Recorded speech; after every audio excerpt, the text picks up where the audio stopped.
नमस्कार दोस्तों, आपका स्वागत है गणित के गुरुजी यूट्यूब एजुकेशनल चैनल पर। दोस्तों आज का जो वीडियो है वह है लुसेंट का वास्तुनिष्ठ सामान्य ज्ञान पर।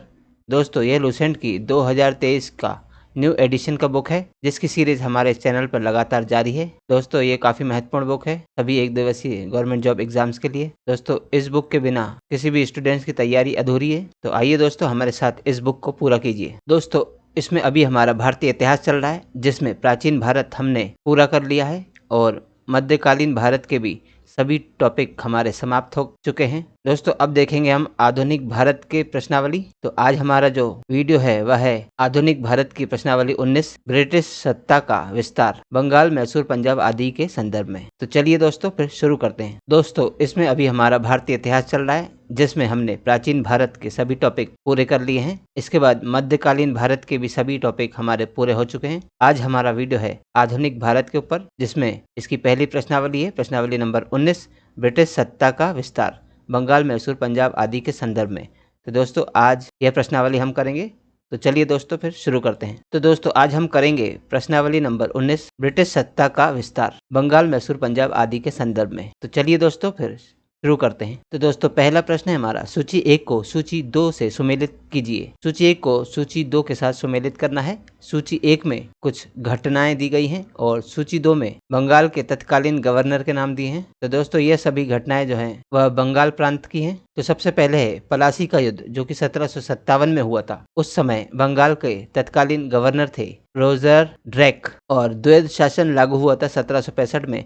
उस समय बंगाल का तत्कालीन गवर्नर था रॉबर्ट क्लाइव। और बक्सर के युद्ध के समय 1764 में वहाँ के गवर्नर थे वेंसीटार्ट। और जब बंगाल में अकाल हुआ था, बंगाल अकाल 1770 में, उस समय बंगाल का तत्कालीन गवर्नर था कार्टियर। तो दोस्तों ए का 1 है, बी का 2 है, सी का 3 है और डी का 4। 1 2 3 4 ऑप्शन ए में है, इसलिए इसका आंसर ए इसका करेक्ट आंसर हो जाएगा। अगला प्रश्न है प्लासी की लड़ाई में अंग्रेजी सेना का नेतृत्व किसने किया। तो दोस्तों प्लासी की लड़ाई 1757 ईस्वी में हुई थी जिसमें अंग्रेजी सेना का नेतृत्व किया था रॉबर्ट क्लाइव ने। प्रश्न नंबर 3 है बक्सर के युद्ध में अंग्रेजी सेना का नेतृत्व किसने किया था। तो दोस्तों बक्सर का युद्ध जो कि 1764 ईस्वी में हुआ था उसमें अंग्रेजी सेना का नेतृत्व किया था हेक्टर मुनरो ने। नेक्स्ट क्वेश्चन, बंगाल का द्वैध शासन कब से कब तक चला। तो दोस्तों बंगाल का द्वैध शासन चला था सन 1765 से 1772 तक। नेक्स्ट क्वेश्चन है वर्ष 1798 ईस्वी में लॉर्ड वेलेस्ली द्वारा प्रस्तावित सहायक संधि को स्वीकार करने वाला सबसे पहला भारतीय शासक कौन था। तो दोस्तों सन 1798 ईस्वी में लॉर्ड वेलेस्ली ने एक सहायक संधि प्रस्तावित की थी जिसे स्वीकार किया था भारतीय शासक हैदराबाद के निजाम ने। दोस्तों सहायक संधि को इंग्लिश में सब्सिडरी अलायंस कहते हैं। ऑप्शन बी इसका करेक्ट आंसर हो जाएगा। अगला प्रश्न है भारत का प्रथम गवर्नर जनरल व वायसराय कौन था। तो दोस्तों भारत का प्रथम गवर्नर जनरल व वायसराय था लॉर्ड कैनिंग। ऑप्शन बी इसमें करेक्ट आंसर हो जाएगा। अगला प्रश्न है प्रश्न नंबर 7, तीसरे आंग्ल मैसूर युद्ध को रोकने के लिए टीपू सुल्तान ने अंग्रेजों के साथ कौन सी संधि की थी। तो दोस्तों तीसरे आंग्ल मैसूर युद्ध को रोकने के लिए टीपू सुल्तान ने अंग्रेजों के साथ श्रीरंगपट्टनम की संधि की थी। अगला प्रश्न है राज्य क्षय या हड़प नीति या जिसे जब्ती सिद्धांत कहते हैं किसके द्वारा लागू किया गया था। तो दोस्तों राज्य क्षय, हड़प नीति या जब्ती सिद्धांत को डलहौजी के द्वारा लागू किया गया था। हड़प नीति को इंग्लिश में डॉक्ट्राइन ऑफ लैप्स भी कहा जाता है। अगला प्रश्न है प्रश्न नंबर 9, किस सिख गुरु ने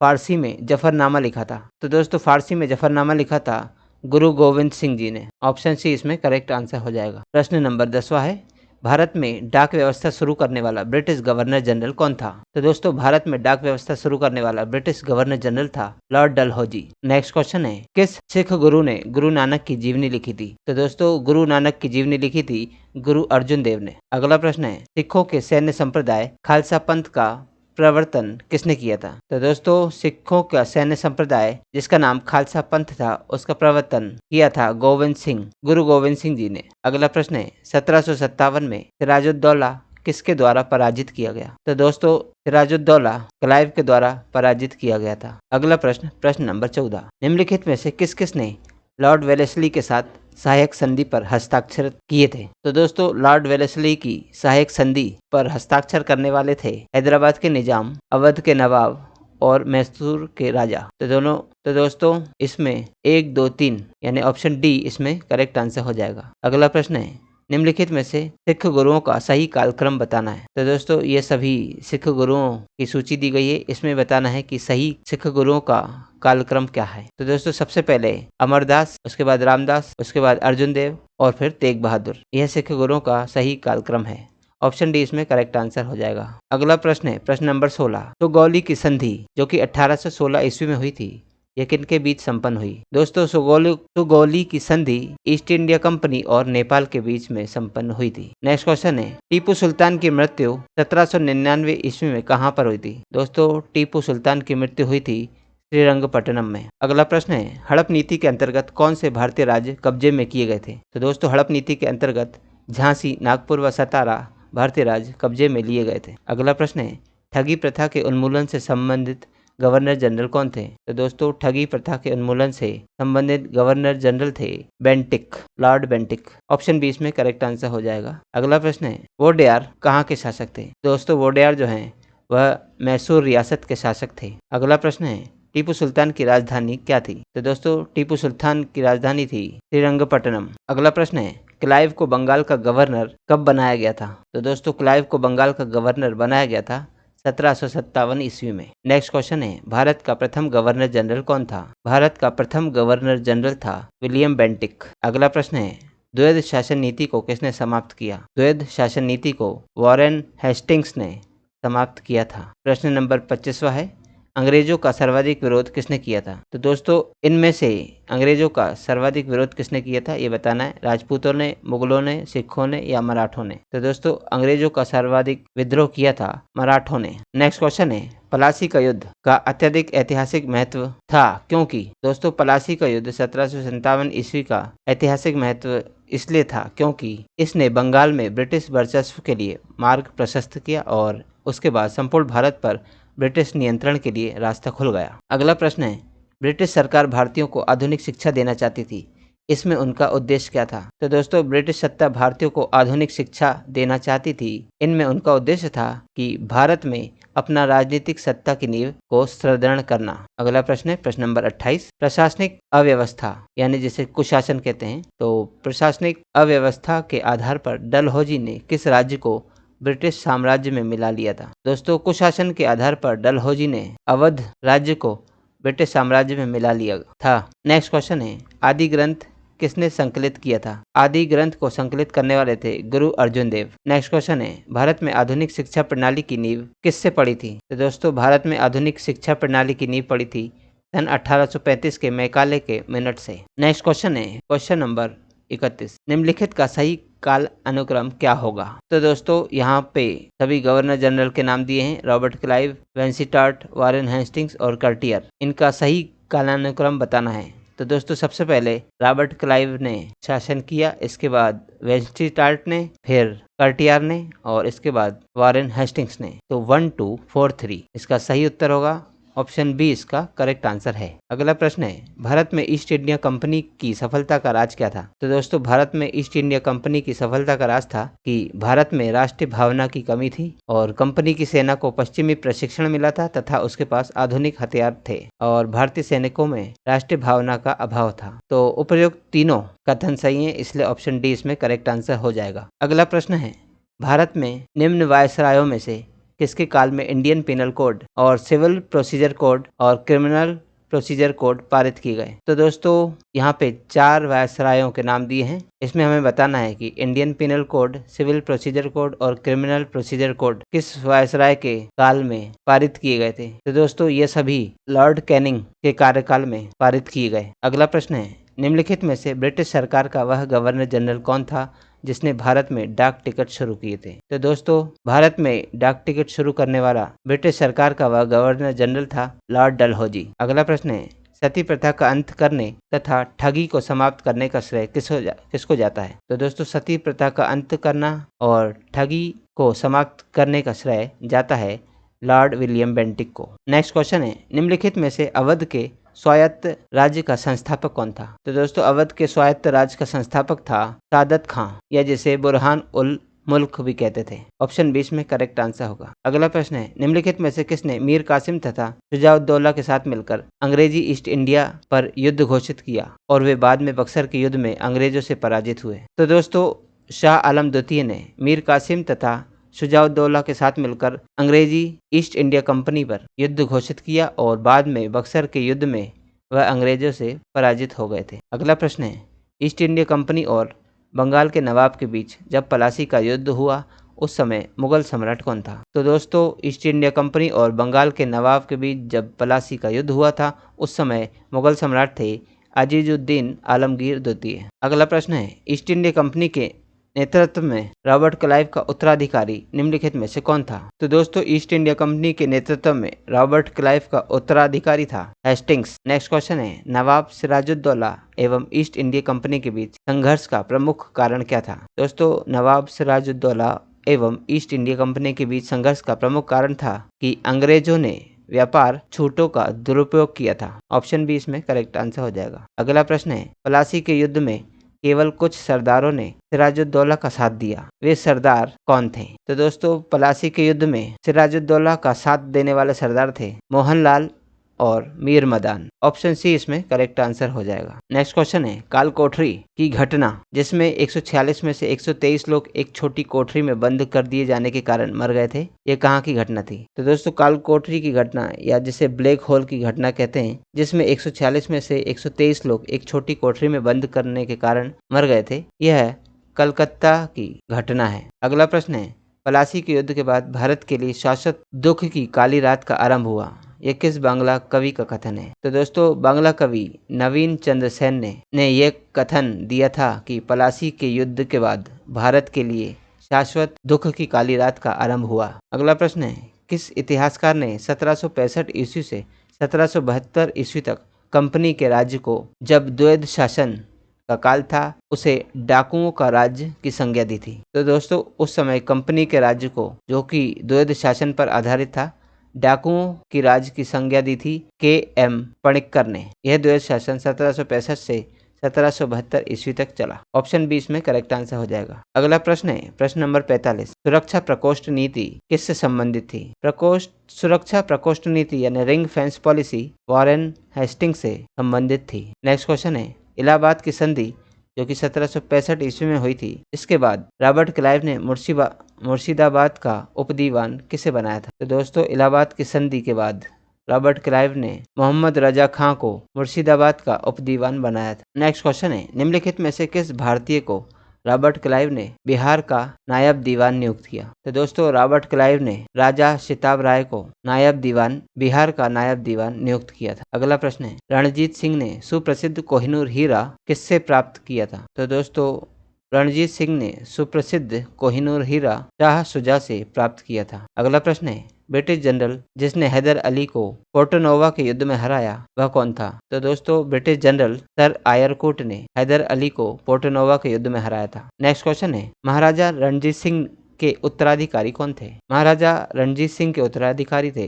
खड़क सिंह। अगला प्रश्न है, निम्नांकित में से कौन सुमेलित नहीं है? तो दोस्तों हमें बताना है कि इसमें से सुमेलित कौन नहीं है। तो ऑप्शन सी लॉर्ड हेस्टिंग्स द्वितीय अंग्ल मराठा युद्ध, यह सुमेलित नहीं है। द्वितीय अंग्ल मराठा युद्ध लॉर्ड वेलेस्ली ने नेतृत्व किया था, इसीलिए ऑप्शन सी इसमें गलत है। जबकि सही है स्थायी बंदोबस्त लॉर्ड कॉर्नवालिस, सहायक संधि प्रणाली लॉर्ड वेलेजली और 1829 का 17वां रेगुलेशन लॉर्ड बेंटिक, ये तीनों सही है। ऑप्शन सी इसमें करेक्ट आंसर हो जाएगा। अगला प्रश्न है, किस सिख गुरु ने विद्रोही राजकुमार खुसरो की सहायता धन एवं आशीर्वाद से की थी? तो दोस्तों गुरु अर्जुन देव ने विद्रोही राजकुमार खुसरो की सहायता धन एवं आशीर्वाद से की थी। नेक्स्ट क्वेश्चन है, सबसे अधिक निर्णायक युद्ध जिसने अंग्रेजों के भारत में प्रभुत्व को संस्थापित कर दिया वह कौन सा युद्ध था? तो दोस्तों बक्सर का युद्ध अधिक निर्णायक युद्ध था जिसने अंग्रेजों के भारत में प्रभुत्व को संस्थापित कर दिया। अगला प्रश्न है, 1 नवंबर 1858 को महारानी विक्टोरिया का घोषणा पत्र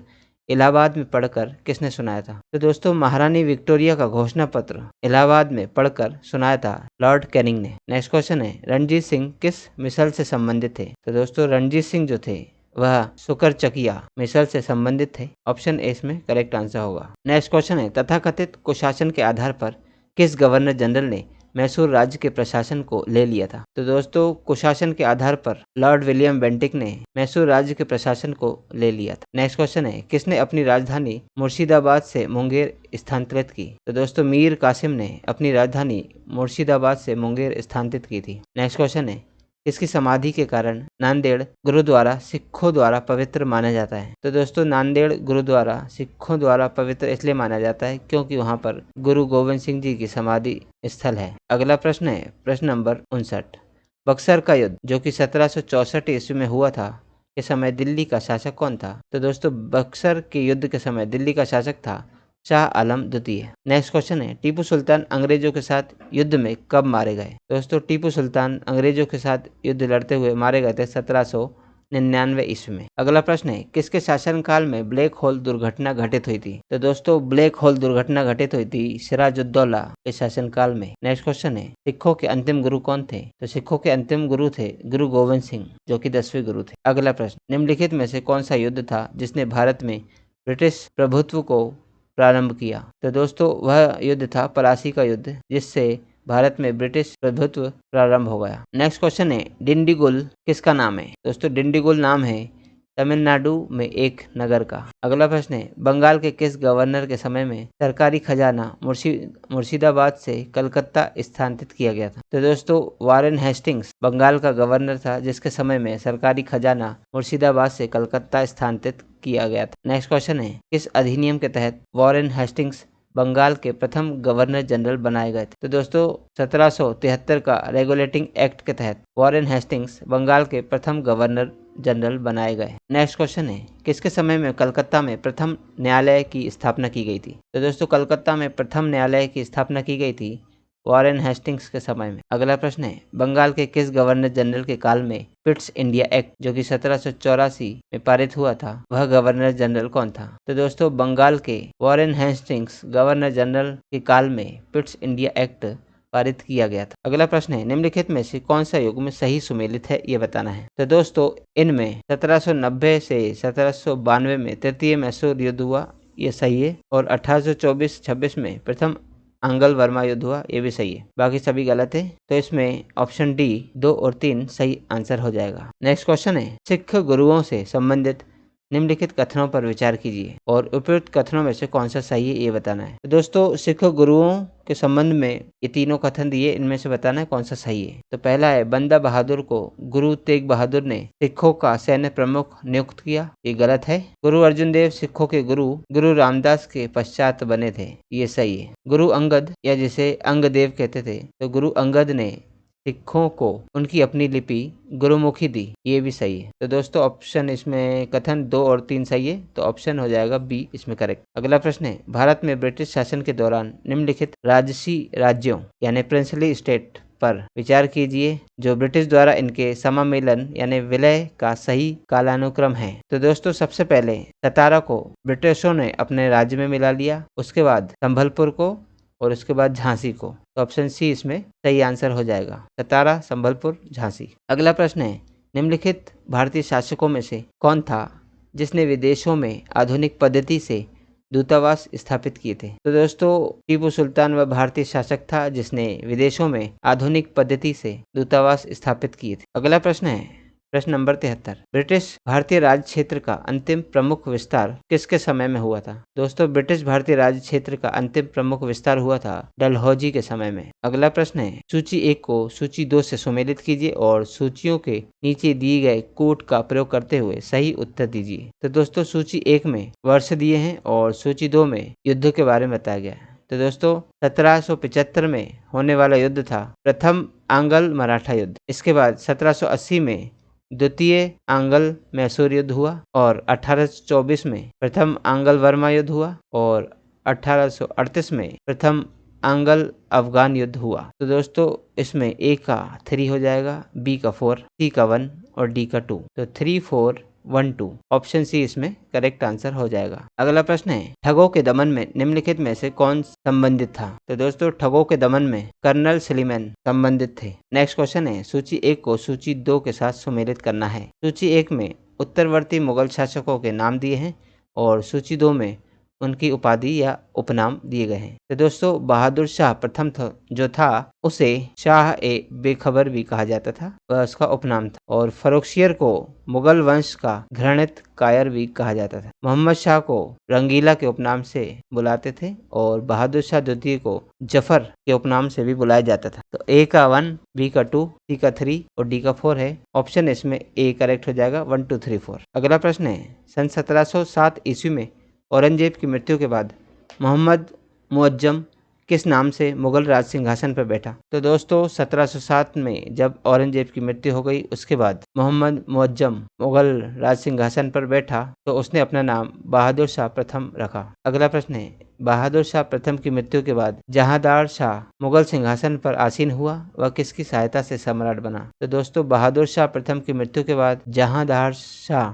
मुगल सिंहासन पर आसीन हुआ और जुल्फिकार खां की सहायता से वह सम्राट बना। अगला प्रश्न है, फर्रुखियर किसके सहयोग से मुगल बादशाह बना था? तो फर्रुखियर सैयद बंधुओं के सहयोग से मुगल बादशाह बना। अगला प्रश्न है, नृप निर्माता यानी इंग्लिश में कहते हैं किंग मेकर, तो नृप निर्माता के रूप में किन्हें जाना जाता है? तो दोस्तों नृप निर्माता के रूप में सैयद बंधुओं को जाना जाता है। अगला प्रश्न है, सैयद बंधुओं ने मराठों के सहयोग से किस मुगल सम्राट को सत्ताच्युत कर हत्या कर दी थी? तो दोस्तों सैयद बंधुओं ने मराठाओं के सहयोग से मुगल सम्राट फर्रुखियर को सत्ताच्युत कर दिया था और हत्या कर दी थी। अगला प्रश्न है, सैयद बंधु ने किस किस को बादशाह बनाने का काम किया? तो दोस्तों सैयद बंधु को नृप निर्माता यानी किंग मेकर कहते थे और उन्होंने बहुत सारे लोगों को बादशाह बनाया। तो उनमें नाम है फर्रुखियर को, रफी उद दर्जात को, रफी उद दौला को और मोहम्मद शाह को। इन चारों को ही बादशाह बनाया। तो ऑप्शन सी इसमें करेक्ट आंसर हो जाएगा। अगला प्रश्न है प्रश्न नंबर 83, सैयद बंधुओं का पतन किसके समय में हुआ? सैयद बंधुओं का पतन हुआ था मोहम्मद शाह के समय में। नेक्स्ट क्वेश्चन है, किस मुगल बादशाह का मूल नाम रोशन अख्तर था? तो दोस्तों मोहम्मद शाह रंगीला का नाम रोशन अख्तर था। अगला क्वेश्चन है, अवध, हैदराबाद, भरतपुर, रुहेलखंड एवं फारुखाबाद किस मुगल शासक के समय में स्वतंत्र हुए थे? तो दोस्तों अवध, हैदराबाद, भरतपुर, रुहेलखंड एवं फारुखाबाद मोहम्मद शाह रंगीला के समय में स्वतंत्र हुए। अगला प्रश्न है, भारत पर आक्रमण करने वाले किस ईरानी शासक को ईरान का नेपोलियन कहा जाता था? तो दोस्तों ईरान का नेपोलियन कहा जाता था नादिर शाह को। अगला प्रश्न है, अहमद शाह अब्दाली के प्रथम आक्रमण के समय मुगल सम्राट कौन था? तो दोस्तों अहमद शाह अब्दाली के प्रथम आक्रमण के समय मुगल सम्राट था मोहम्मद शाह रंगीला। नेक्स्ट क्वेश्चन है, अहमद शाह अब्दाली ने भारत पर कुल 7 बार आक्रमण किए, जिनमें सर्वाधिक 3 बार आक्रमण किस मुगल शासक के समय में हुए थे? तो दोस्तों अहमद शाह अब्दाली ने भारत पर कुल 7 आक्रमण किए, जिसमें सर्वाधिक 3 बार आक्रमण शाह आलम द्वितीय मुगल शासक के समय में हुए थे। अगला प्रश्न है, किस मुगल शासक का वास्तविक नाम अली गौहर था? तो दोस्तों शाह आलम द्वितीय वह मुगल शासक था जिसका वास्तविक नाम अली गौहर था। नेक्स्ट क्वेश्चन है, कौन सा मुगल बादशाह विषम परिस्थितियों के कारण 12 वर्ष दिल्ली से दूर निर्वासित के रूप में जीवन बिताया और फिर मराठों की सहायता से दिल्ली की राजगद्दी पर पुनर्स्थापित हुआ? तो दोस्तों वह मुगल बादशाह था शाह आलम द्वितीय, जिसने विषम परिस्थितियों के कारण विशेषतः मीर बख्शी नजीबुद्दौला के भय के कारण 12 वर्ष दिल्ली से दूर निर्वासित के रूप में जीवन बिताया और फिर मराठों की सहायता से दिल्ली के राजगद्दी पर पुनर्स्थापित हुआ। अगला प्रश्न है, कौन मुगल बादशाह एक बड़ा शायर भी था जिसके द्वारा अपने आखिरी समय में कहा गया कि यह शेर विख्यात है, कितना है बदनसीब जफर के दफन के लिए 2 गज जमी भी न मिली कुए यार में? तो दोस्तों वह मुगल बादशाह जो एक बहुत बड़ा शायर था वह था बहादुर शाह द्वितीय, जिसने आखिरी समय में लिखा हुआ शेर जिसका विख्यात था, उसने लिखा था कि कितना है बदनसीब जफर के दफन के लिए 2 गज जमी भी न मिली कुए यार में। अगला प्रश्न है, अंग्रेजों का पेंशन पाने वाला प्रथम मुगल बादशाह कौन था? तो दोस्तों अंग्रेजों का पेंशनर पाने या बनने वाला प्रथम मुगल बादशाह था शाह आलम द्वितीय। अगला प्रश्न है, सुमेलित कीजिए, सूची 1 को सूची 2 के साथ सुमेलित करना है। सूची 1 में राज्यों के नाम दिए हैं और सूची 2 में उनके संस्थापकों के नाम दिए हैं। तो दोस्तों बंगाल राज्य के संस्थापक थे मुर्शीद कुली जफर खां। फर्रुखाबाद 1714 में इस राज्य के संस्थापक थे मोहम्मद खां बंगस। और कर्नाटक 1720 के संस्थापक थे सआदत उद्दौला खां। और अवध राज्य 1722 के संस्थापक थे मीर मोहम्मद अमीन सआदत खां, या जिसे बुरहानुमुल्क कहा जाता था। 1 2 3 4 ऑप्शन ए इसमें करेक्ट आंसर हो जाएगा। अगला प्रश्न है, सूची 1 को सूची 2 के साथ सुमेलित करना है। सूची 1 में राज्यों के नाम दिए और सूची 2 में उनके संस्थापकों के नाम दिए। तो दोस्तों हैदराबाद 1724 के संस्थापक था मीर कमरुद्दीन तिनकिलिच खां, जिसे निजामुल मुल्क भी कहा जाता था। रोहेलखंड 1727 के संस्थापक थे अली मोहम्मद खां। और भरतपुर 1740 के संस्थापक थे बदन सिंह। और मैसूर 1761 के संस्थापक थे हैदर अली। ए का 1, बी का 2, सी का 3 और डी का 4। ऑप्शन 1 2 3 4 ए ऑप्शन इसमें करेक्ट आंसर हो जाएगा। नेक्स्ट क्वेश्चन है, किस राज्य के शासक नवाब वजीर कहलाते थे? तो दोस्तों अवध के नवाब या अवध के शासक नवाब वजीर कहलाते थे। अगला प्रश्न है, किसने ग्रामीण जाटों को एक सैनिक शक्ति के रूप में संगठित किया? तो दोस्तों चूड़ामन, या जिसे चूड़ामणि कहते थे, उसने ग्रामीण जाटों को एक सैनिक शक्ति के रूप में संगठित किया था। नेक्स्ट क्वेश्चन है, निम्नलिखित में से किसे जाटों का अफलातून यानी द प्लेटो ऑफ जाट्स एवं जाटों का आदरणीय व विद्वान व्यक्ति कहा जाता था? तो दोस्तों जाटों का अफलातून या जाटों का आदरणीय व विद्वान व्यक्ति था सूरजमल, जिसे द जाट ओलाइसिस भी कहते थे। अगला प्रश्न है प्रश्न नंबर 98। मुर्शिद कुली जफर खां को बंगाल 1770 ईस्वी तथा उड़ीसा 1719 ईस्वी की सूबेदारी किस मुगल बादशाह से मिली थी? तो दोस्तों मुर्शिद कुली जफर खां को बंगाल तथा उड़ीसा की सूबेदारी फर्रुखशियर मुगल बादशाह से मिली थी। अगला प्रश्न है, किसने मुर्शिदाबाद की स्थापना की तथा उसे ढाका के स्थान पर बंगाल की राजधानी बनाया? तो दोस्तों मुर्शिदाबाद की स्थापना की थी मुर्शिद कुली जाफर खान ने और उसे ढाका के स्थान पर बंगाल की राजधानी बनाया था। नेक्स्ट क्वेश्चन है, बंगाल के शासक मुर्शिद कुली जाफर खां एवं अंग्रेजी ईस्ट इंडिया कंपनी के बीच विवाद का सर्वप्रमुख कारण क्या था? तो दोस्तों बंगाल का शासक मुर्शिद कुली जाफर खां और अंग्रेजी ईस्ट इंडिया कंपनी के बीच विवाद का प्रमुख कारण था कि मुगल बादशाह फर्रुखशियर द्वारा 1770 में जारी फरमान की मुर्शिद अली जाफर खां एवं ब्रिटिश कंपनी द्वारा अलग अलग व्याख्या की गई थी। अगला प्रश्न है, किस मुगल बादशाह ने 1733 ईस्वी में बिहार की सूबेदारी बंगाल के नवाब शुजाउद्दीन को प्रदान की? तो दोस्तों मोहम्मद शाह रंगीला ने 1733 ईस्वी में बिहार की सूबेदारी बंगाल के नवाब शुजाउद्दीन को प्रदान की। अगला प्रश्न है, बंगाल के किस नवाब ने यूरोपीय लोगों की तुलना मधुमक्खी के छत्ते से की, जिसे यदि न छेड़ा जाए तो शहद देगी और यदि छत्ते के साथ छेड़छाड़ की गई तो मधुमक्खियां काट काट कर प्राण ले सकती थी? तो दोस्तों वह बंगाल का नवाब था अलीवर्दी खां, जिसने यूरोपीय लोगों की तुलना मधुमक्खी से की थी। अगला प्रश्न है, अंग्रेजों द्वारा कलकत्ता तथा फ्रांसीसियों द्वारा चंद्रनगर की किलेबंदी सुदृढ़ करने का विरोध करते बंगाल के किस नवाब ने कहा था कि तुम व्यापारी हो, तुम्हें किले का क्या करना, मेरे संरक्षण में रहते हुए तुम्हें शत्रुओं का कोई भय नहीं? तो दोस्तों अलीवर्दी खां नवाब ने ये कहा था। अंग्रेजों द्वारा कलकत्ता और फ्रांसीसियों द्वारा चंद्रनगर की किलेबंदी सुदृढ़ करने का विरोध करते हुए अलीवर्दी खां ने उन्हें कहा था कि तुम व्यापारी हो, तुम्हें किले का क्या करना है, मेरे संरक्षण में रहते हुए भी तुम्हें शत्रुओं का कोई भय नहीं होगा या होना चाहिए। अगला प्रश्न है, बंगाल का वह नवाब कौन था जो जानता था कि वह अंग्रेजों को बंगाल की भूमि से निकालकर बाहर कर सकता है, किंतु ऐसी स्थिति में उसके ही शब्दों में समुद्र में आग लग जाएगी? तो दोस्तों बंगाल का वह नवाब था अलीवर्दी खां, जो ये जानता था कि अंग्रेजों को बंगाल से वह बाहर निकाल सकता है, लेकिन ऐसी स्थिति में समुद्र में आग लग जाएगी, ऐसा उसका कथन था। अगला प्रश्न है, बंगाल के किस नवाब ने अपने उत्तराधिकारी को यह सलाह दी कि तीनों अंग्रेज, फ्रांसीसी और डच को एक साथ निर्बल करने का विचार मत करना, इन तीनों में अंग्रेज सबसे सशक्त हैं, पहले उसका अंत करना और अन्य तुमको विशिष्ट कष्ट नहीं देंगे? तो दोस्तों अलीवर्दी खां ने अपने उत्तराधिकारियों को यह सलाह दी थी कि तीनों अंग्रेज, फ्रांसीसी और डच को एक साथ निर्बल करने का विचार मत करना, इन तीनों में अंग्रेज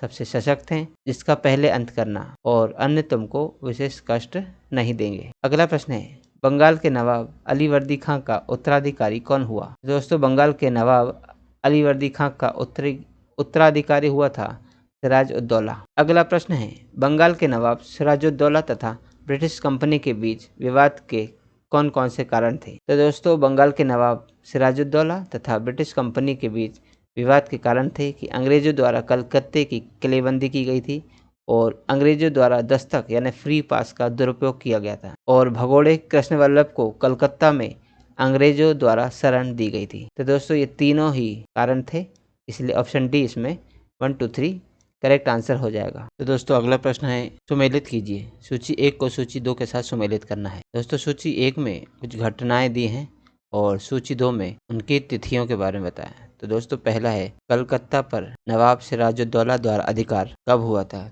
तो दोस्तों कलकत्ता पर नवाब सिराजुद्दौला द्वारा अधिकार हुआ था 15-20 जून 1756 में और कालकोठरी की त्रासदी हुई थी 20 जून 1756 में। अलीनगर की संधि हुई थी 9 फरवरी 1757 में और पलासी का युद्ध हुआ था 23 जून 1757 में।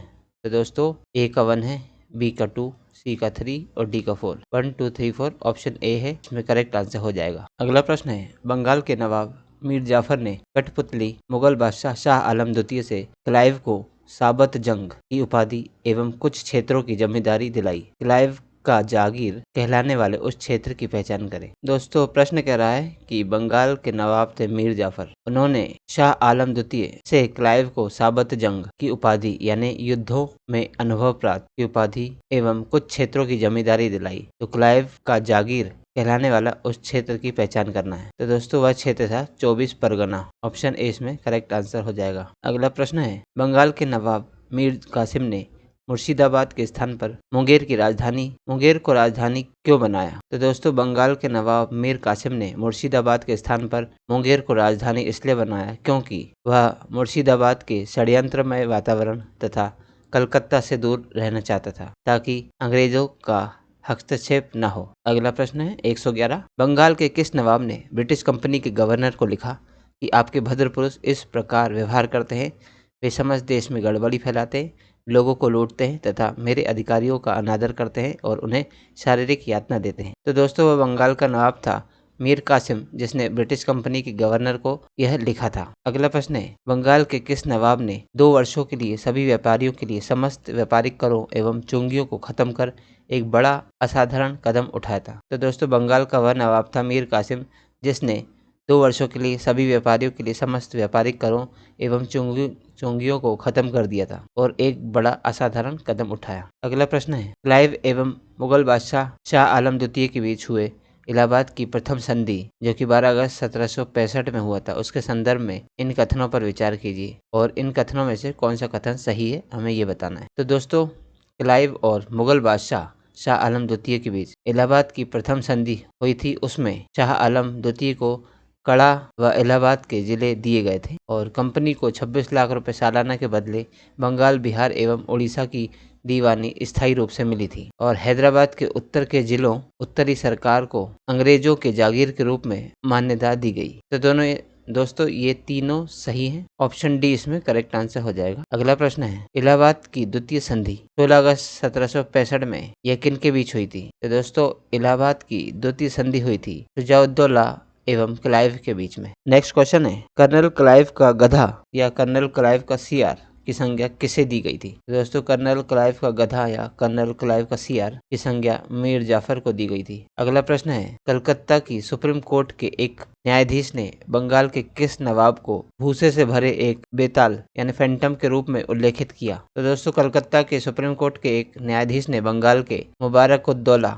नवाब को भूसे से भरे एक बेताल के रूप में उल्लेखित किया है। अगला प्रश्न है, कर्नल माल्सन ने कहा कंपनी के अधिकारियों का अब एक ही उद्देश्य है, जितना लूट सको लूटो और यह कि वह सोने की ऐसी थैली है जिसमें जब भी चाहे हाथ डाल लो। इसमें वह किसके लिए प्रयुक्त किया गया है। तो दोस्तों वह सोने की ऐसी थैली है, यह मीर जाफर के लिए प्रयुक्त किया गया था। ऑप्शन बी इसमें करेक्ट आंसर हो जाएगा। नेक्स्ट क्वेश्चन है, किसने फ्रांसीसी विशेषज्ञों की मदद से डिंडीगुल में एक आधुनिक शस्त्रागार स्थापित किया। तो दोस्तों हैदर अली ने फ्रांसीसी विशेषज्ञों की मदद से डिंडीगुल में एक आधुनिक शस्त्रागार स्थापित किया था। अगला प्रश्न है, किसने घोषणा कर रखी थी कि वह अंग्रेज को पहले तो अकार्ड से निकाल बाहर करेगा और अंततः भारत से। दोस्तों यह घोषणा कर रखी थी हैदर अली ने। अगला प्रश्न है, सुमेलित कीजिए। सूची 1 को सूची 2 के साथ सुमेलित करना है। सूची 1 में युद्धों की सूची दी गई है और सूची 2 में उस युद्ध के बाद जो संधि हुई उनकी सूची दी है। तो दोस्तों पहला है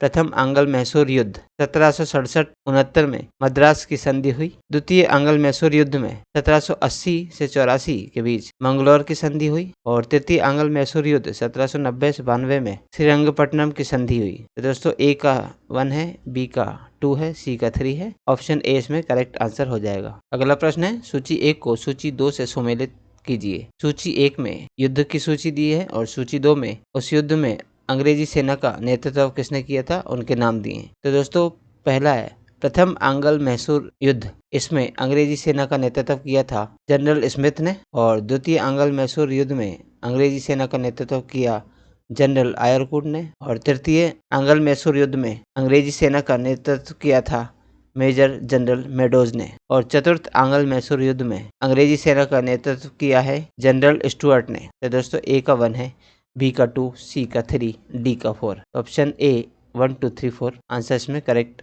आंसर हो जाएगा। अगला प्रश्न है, हैदर अली की मृत्यु 1782 ईस्वी में हो गई थी। उसकी मृत्यु किस युद्ध के दौरान हुई थी? दोस्तों हैदर अली की मृत्यु हुई थी द्वितीय आंग्ल मैसूर युद्ध में। अगला प्रश्न है, द्वितीय आंग्ल मैसूर युद्ध को बंद करने के लिए टीपू सुल्तान तथा अंग्रेजों के मध्य मंगलौर की संधि हुई 1784 में। तो इस संधि पर अंग्रेजों की ओर से हस्ताक्षर करने वाले मद्रास के गवर्नर का क्या नाम था? तो दोस्तों द्वितीय आंग्ल मैसूर युद्ध को बंद करने के लिए टीपू सुल्तान तथा अंग्रेजों के मध्य मंगलौर की संधि हुई थी। इस संधि पर अंग्रेजों की ओर से हस्ताक्षर करने वाले मद्रास के गवर्नर थे लॉर्ड मैकेरिन। अगला प्रश्न है, द्वितीय आंग्ल मैसूर युद्ध के समय गवर्नर जनरल कौन था? द्वितीय आंग्ल मैसूर युद्ध के समय गवर्नर जनरल था वारेन हेस्टिंग्स। अगला प्रश्न है, टीपू सुल्तान तथा कॉर्नवालिस के बीच 1792 ईस्वी में श्रीरंगपट्टनम की संधि हुई। उपयुक्त कथनों में से कौन सा सही है? तो दोस्तों इसके संबंध में 4 कथन दिए हैं, तो इनमें बताना है कि कौन से कथन सही हैं श्रीरंगपट्टनम की संधि के तहत। तो दोस्तों पहला है, टीपू को अपना आधा राज्य अंग्रेजों को देना पड़ा। ये बिल्कुल सही है। टीपू को 3 करोड़ रुपया युद्ध क्षति के रूप में देना पड़ा। ये भी सही है। और अपने 2 बेटों को बंधक स्वरूप अंग्रेजों के पास रखना स्वीकार करना पड़ा। ये भी सही है। लेकिन ब्रिटिश रेजिमेंट को श्रीरंगपट्टनम में स्थापित करना पड़ा, ये गलत है। तो दोस्तों इसमें 1, 2 और 4 सही है। ऑप्शन सी इसमें करेक्ट आंसर हो जाएगा। अगला प्रश्न है, टीपू सुल्तान ने अंग्रेजों को निष्कासित करने के लिए निम्न में से किन देशों के साथ संपर्क स्थापित किया? दोस्तों टीपू सुल्तान ने अंग्रेजों को निष्कासित करने के लिए फ्रांस, अरब, अफगानिस्तान, मॉरिशस और तुर्की, इन सभी से संपर्क स्थापित किया। ऑप्शन डी इसमें करेक्ट आंसर हो जाएगा। अगला प्रश्न है, टीपू सुल्तान के संबंध में इन कथनों पर विचार कीजिए। दोस्तों कुछ कथन नीचे दिए गए, उनमें बताना है कि कौन से सही हैं। तो दोस्तों पहला है, टीपू ने एक नया कैलेंडर या पंचांग लागू किया। ये सही है। टीपू ने सिक्का ढलाई की एक नई प्रणाली की शुरुआत की। ये भी सही है। और टीपू ने मापतौल के लिए नए पैमाने को अपनाया। ये भी सही है। और अगला है, फ्रांसीसी क्रांति 1789 की सफलता से प्रभावित होकर उसने श्रीरंगपट्टनम में जैकोबिन क्लब की स्थापना की, स्वतंत्रता का वृक्ष लगाया तथा अपने को नागरिक टीपू विहित करने लगा। ये भी सही है दोस्त। तो चारों ऑप्शन सही है, इसमें चारों कथन सही है। तो ऑप्शन डी इसमें 1, 2, 3, 4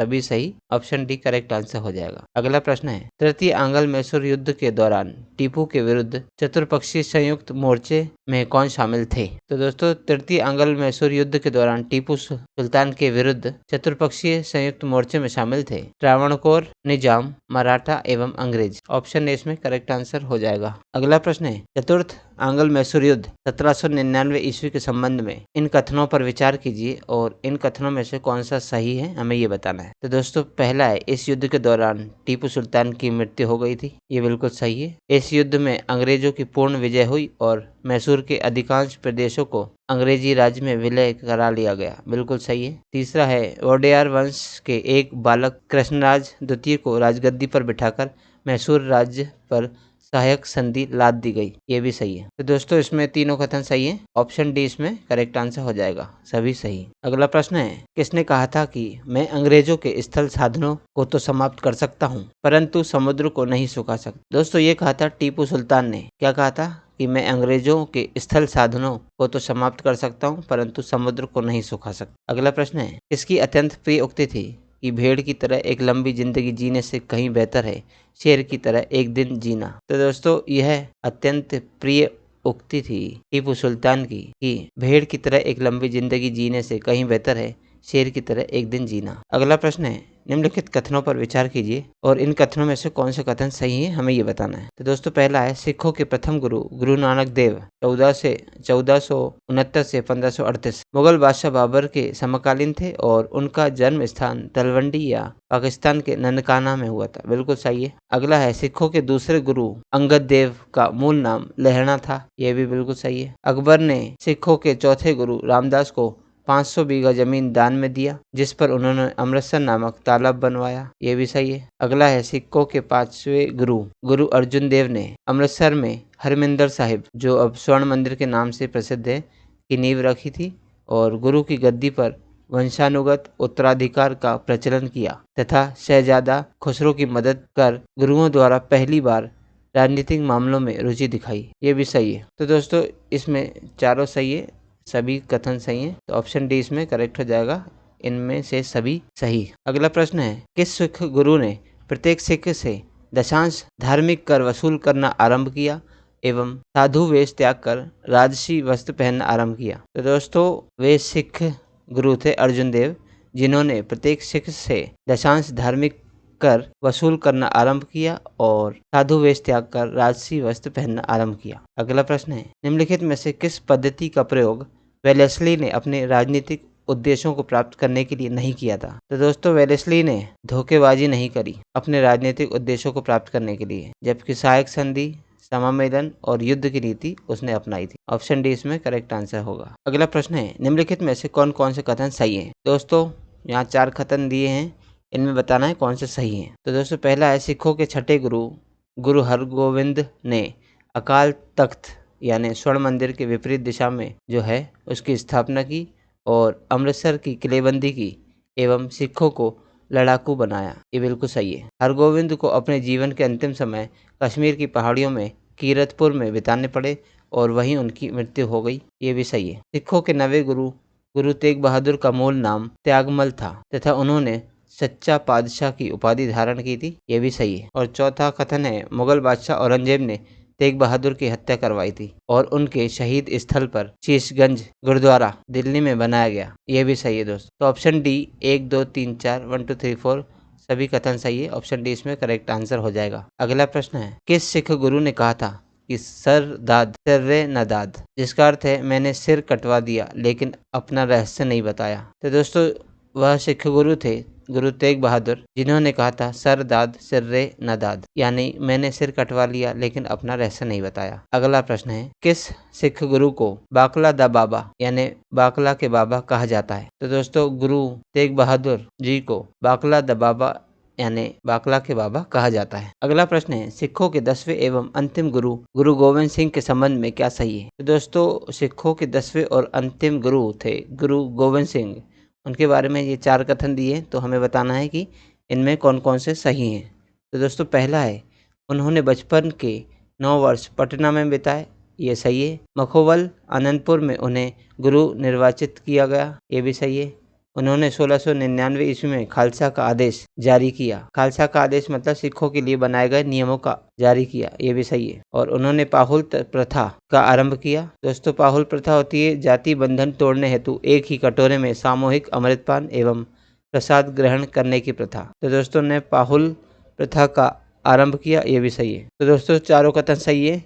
ऑप्शन डी इसमें 1 2 3 4 सही आंसर हो जाएगा। अगला प्रश्न है, गुरु गोविंद सिंह की रचनाएं इनमें से कौन सी हैं? दोस्तों नीचे 4 रचनाएं दी गई हैं, बताना है कि गुरु गोविंद सिंह की रचना कौन सी है इसमें। तो दोस्तों पहला है दशम ग्रंथ, दूसरा है चंडी चरित्र, तीसरा है विचित्र नाटक और चौथा है जफरनामा। तो दोस्तों ये चारों ही रचनाएं गुरु गोविंद सिंह जी की थी, तो ऑप्शन डी इसमें करेक्ट आंसर हो जाएगा। अगला प्रश्न है, किसने मुखलिसपुर में लोहागढ़ या लोहगढ़ नामक मजबूत किला बनवाया? तो दोस्तों बंदा बहादुर, जिसे वीर बंदा बैरागी कहा जाता है, उसने मुखलिसपुर में लोहगढ़ नामक मजबूत किला बनवाया था। अगला प्रश्न है, किस मुगल बादशाह के आदेश पर बंदा बहादुर की हत्या की गई? तो दोस्तों फर्रुखसियर मुगल बादशाह के आदेश पर बंदा बहादुर की हत्या की गई। अगला प्रश्न है, सैनिक संगठन खालसा दल की स्थापना किसने की? तो सैनिक संगठन खालसा दल की स्थापना की थी कपूर सिंह ने। अगला प्रश्न है, रणजीत सिंह 1792 से 1839 तक। रणजीत सिंह ने अपने शासनकाल में अनेक विजयी युद्ध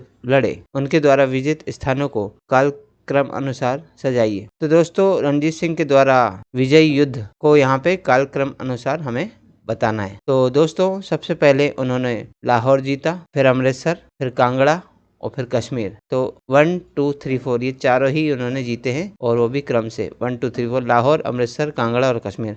ऑप्शन ए इसमें करेक्ट आंसर हो जाएगा। अगला क्वेश्चन है, रणजीत सिंह ने किस स्थान पर अधिकार करने के बाद महाराजा की उपाधि धारण की? तो रणजीत सिंह ने लाहौर पर अधिकार करने के बाद महाराजा की उपाधि धारण की थी। अगला प्रश्न है, रणजीत सिंह को किस विजय अभियान के फलस्वरूप जमजमा नामक तोप की प्राप्ति हुई? रणजीत सिंह को अमृतसर विजय अभियान के फलस्वरूप जमजमा नामक तोप प्राप्त हुई। अगला प्रश्न है, रणजीत सिंह ने किस मिसल से लाहौर एवं अमृतसर छीने? तो दोस्तों रणजीत सिंह ने भंगी मिसल से लाहौर एवं अमृतसर छीने। लाहौर जो पहले पंजाब की राजनीतिक राजधानी थी और अमृतसर जो थी वो पंजाब की धार्मिक राजधानी थी। ऑप्शन ए इसमें करेक्ट आंसर होगा। अगला प्रश्न है, सूची 1 को सूची 2 के साथ सुमेलित करना है। सूची 1 में रणजीत सिंह द्वारा की गई संधि दी गई है और सूची 2 में ये संधि किससे की गई उनके नाम दिए हैं। तो दोस्तों अमृतसर की संधि 1809 में ये की गई थी लॉर्ड मिंटो से और रोपड़ की संधि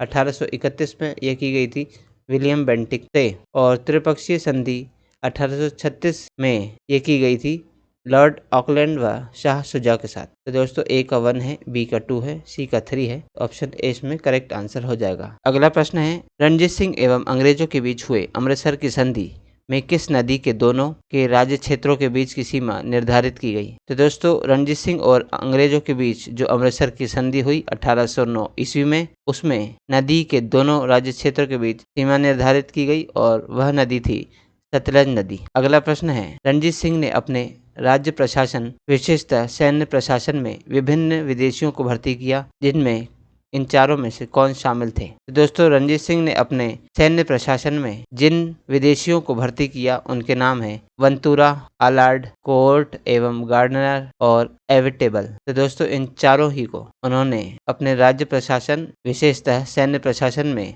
भर्ती किया। ऑप्शन सी इसका करेक्ट आंसर हो जाएगा। अगला प्रश्न है, पंजाब में सिख राज्य के संस्थापक कौन थे? तो दोस्तों पंजाब में सिख राज्य के संस्थापक थे रणजीत सिंह। अगला प्रश्न है, प्रथम आंग्ल सिख युद्ध जो कि 1845-46 में हुआ था एवं द्वितीय आंग्ल सिख युद्ध जो कि 1848-49 में हुआ था, इसके समय में पंजाब राज्य का शासक कौन था? तो दोस्तों प्रथम आंग्ल सिख युद्ध एवं द्वितीय आंग्ल सिख युद्ध के समय पंजाब राज्य का शासक था दिलीप सिंह। अगला प्रश्न है, सूची 1 को सूची 2 के साथ सुमेलित करना है। सूची 1 में संधियों के बारे में बताया है और सूची 2 में वह संधि किस वर्ष की गई उसकी सूची दी गई है। तो दोस्तों पहला है लाहौर की संधि। लाहौर की संधि 1846 में हुई थी और भैरववाल की संधि हुई थी यह भी 1846 में और पंजाब का अंग्रेजी राज्य में विलय हुआ 1849 में। तो दोस्तों ए का 1 है, बी का 2, सी का 3। इसमें ऑप्शन बी 1 2 3 करेक्ट आंसर हो जाएगा। अगला प्रश्न है, भारत के किस गवर्नर जनरल के समय में सिंध का विलय अंग्रेजी राज्य में किया गया था? तो दोस्तों सिंध का विलय अंग्रेजी राज्य में 1843 ईस्वी में किया गया। उस समय भारत के गवर्नर जनरल थे लॉर्ड एलनबरो। अगला प्रश्न है, सिंध विजय का श्रेय किसे दिया जाता है? तो दोस्तों सिंध विजय का श्रेय दिया जाता है सर चार्ल्स नेपियर को। अगला प्रश्न है, वेलेस्ली की सहायक संधि स्वीकार करने वाले राज्यों को कालक्रम अनुसार सजाइए। तो दोस्तों वेलेस्ली की सहायक संधि स्वीकार करने वाले राज्य थे हैदराबाद, मैसूर, तंजौर, अवध और पूना के पेशवा। ये सभी ने वेलेस्ली की सहायक संधि को स्वीकार किया था। तो सबसे पहले हैदराबाद में सहायक संधि स्वीकार हुई, उसके बाद मैसूर में, फिर तंजौर में, इसके बाद अवध में और इस बाद में पूना के पेशवा ने सहायक संधि स्वीकार की। ऑप्शन ए 1 2 3 4 5 यह काल क्रमानुसार सही है। अगला प्रश्न है, सहायक संधि के संबंध में किसने कहा था कि हमारी नीति और हमारे लक्ष्य ने भारतीय राज्यों को शून्य की स्थिति में पहुंचा दिया है? तो दोस्तों सहायक संधि के संबंध में लॉर्ड वेलेस्ली ने कहा था कि हमारी नीति और हमारे लक्ष्य ने भारतीय राज्यों को शून्य की स्थिति में पहुंचा दिया। अगला प्रश्न है, सहायक संधि के संदर्भ में किसने कहा था कि स्थानीय राजाओं का अस्तित्व उसी दिन समाप्त हो गया जिस दिन वे कंपनी द्वारा सुरक्षित बने या कंपनी उनकी सहायक बनी? तो दोस्तों सहायक संधि के संदर्भ में यह कहा था कार्ल मार्क्स ने। क्या कहा था कि स्थानीय राजाओं का अस्तित्व उसी दिन समाप्त हो गया जिस दिन वे कंपनी द्वारा सुरक्षित बने या कंपनी उनकी सहायक बनी। अगला प्रश्न है, भारत में सहायक संधि का जन्मदाता या आविष्कारक किसे माना जाता है? दोस्तों, भारत में सहायक संधि का जन्मदाता या आविष्कारक था डुप्ले। अगला प्रश्न है, सहायक संधि को सुनिश्चित एवं व्यापक स्वरूप किसने प्रदान किया? तो दोस्तों, सहायक संधि को सुनिश्चित एवं व्यापक स्वरूप प्रदान किया था लॉर्ड वेलेस्ली ने। अगला प्रश्न है, सुमेलित कीजिए। सूची 1 को सूची 2 के साथ सुमेलित करना है। तो दोस्तों, सूची 1 में कुछ घटनाएं दी हैं और सूची 2 में वह किसके द्वारा पूरी की गई, सूची 2 में ये बताया गया है। तो सबसे पहले ए है पिंडारियों का दमन। तो दोस्तों, पिंडारियों का दमन किया था लॉर्ड हेस्टिंग्स ने। और प्रथम आंग्ल बर्मा युद्ध में अंग्रेजी सेना का नेतृत्व किया था लॉर्ड एम्सहर्ट ने। और ठगों का दमन किया विलियम बेंटिक ने।